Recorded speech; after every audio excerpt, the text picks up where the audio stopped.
মধ্যপ্রাচ্যের উত্তপ্ত পরিস্থিতি নতুন এক মারণ যুদ্ধে রূপ নেয়ার শঙ্কা তৈরি হয়েছে। লেবাননের সশস্ত্র গোষ্ঠী হিজবুল্লাহর কয়েক হাজার পেজারের একযুগে বিস্ফোরণ হিসাবের খাতাকে আরও জটিল করেছে এই হামলা ইসরায়েলি গোয়েন্দা সংস্থা মোসাদের পরিকল্পনা বলে জানা যাচ্ছে। ঘটনার পর পরিস্থিতি অতি সংকটময় হয়ে উঠেছে।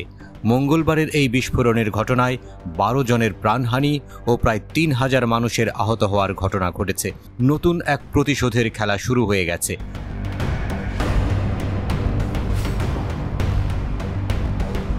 হিজবুল্লাহ তাদের বিবৃতিতে ঘোষণা করেছে যে এই প্রাণঘাতী হামলার পর তাদের প্রতিশোধ নেওয়ার দৃঢ়তা আরও বৃদ্ধি পাবে। হিজবুল্লাহর শীর্ষ নেতা হাসান নাসরাল্লাহর দিকেই সবাই তাকিয়ে আছে। তিনি কি নির্দেশ দেন সেটাই এখন দেখার বিষয়, কারণ এতে যুদ্ধের প্রবাহে নতুন মোড় আসতে পারে।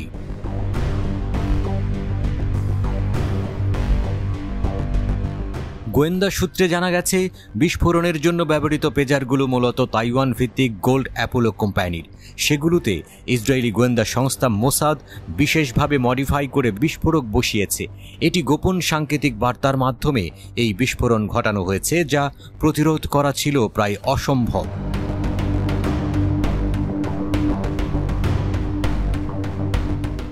সাম্প্রতিক সময়ে গাজায় সংঘর্ষ শুরু হওয়ার পর থেকেই ইসরায়েল ও হিজবুল্লাহর মধ্যে পাল্টাপাল্টি হামলার পরিমাণ বেড়েছে। জুলাইয়ে এক শীর্ষ কমান্ডার হত্যার প্রতিশোধ নিতে হিজবুল্লাহ সীমিত আক্রমণ চালালেও পেজার বিস্ফোরণের ঘটনা তাদের অবস্থানকে ঝুঁকির মধ্যে ফেলেছে। বিশ্লেষকদের মতে এই ঘটনার পর হিজবুল্লাহ এক্ষেত্রে যুদ্ধ এড়ানোর চেষ্টা করবে, তবে জনগণের চাপ তাদের প্রতিশোধমূলক পদক্ষেপ নিতে বাধ্য করতে পারে।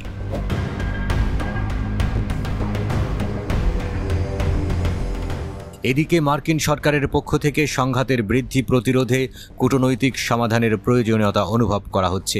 যুক্তরাষ্ট্রের পররাষ্ট্রমন্ত্রীও এ ব্যাপারে সতর্কতা জারি করেছেন। অবশ্য যুদ্ধ, প্রতিশোধ এবং অভিযানের এই ত্রিমাত্রিক চক্রে এখন নতুন করে যুক্ত হয়েছে নতুন সংকট। মধ্যপ্রাচ্যের এই উত্তেজনাপূর্ণ পরিস্থিতি কি অবসান পাবে নাকি নতুন এক যুদ্ধের জন্ম দেবে, তা দেখার জন্য সবার দৃষ্টি রয়েছে।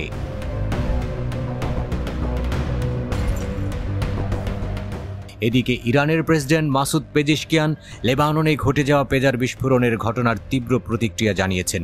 তিনি বলেছেন, এটি পশ্চিমা দেশগুলো, বিশেষ করে আমেরিকার জন্য একটি লজ্জাজনক ঘটনা। তিনি বলেন যে যন্ত্রগুলো মানবজাতির কল্যাণের জন্য তৈরি করা হয়েছিল, সেগুলো ব্যবহার করে সন্ত্রাসী তৎপরতা চালানো মানবতার প্রতি এক বিরাট অবমাননা।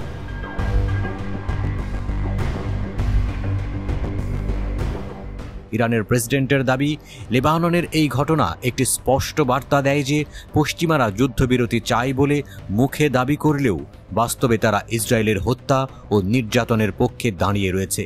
তার মতে মুসলিম দেশগুলোর মধ্যে ঐক্য ও সংহতি প্রতিষ্ঠা করা জরুরি, বিশেষ করে গাজা তথা ফিলিস্তিনে চলমান অপরাধ বন্ধে। পেজেশকিয়ান মুসলিম জাতিগুলোকে একত্রিত হতে আহ্বান জানিয়ে বলেন, একটি সমন্বিত উদ্যোগের মাধ্যমে পশ্চিমা শক্তির অপশাসনের বিরুদ্ধে রুখে দাঁড়ানো সম্ভব। মুসলিম বিশ্বকে আরও একবার সংহতির পথে হাঁটতে উদ্বুদ্ধ হতে হবে।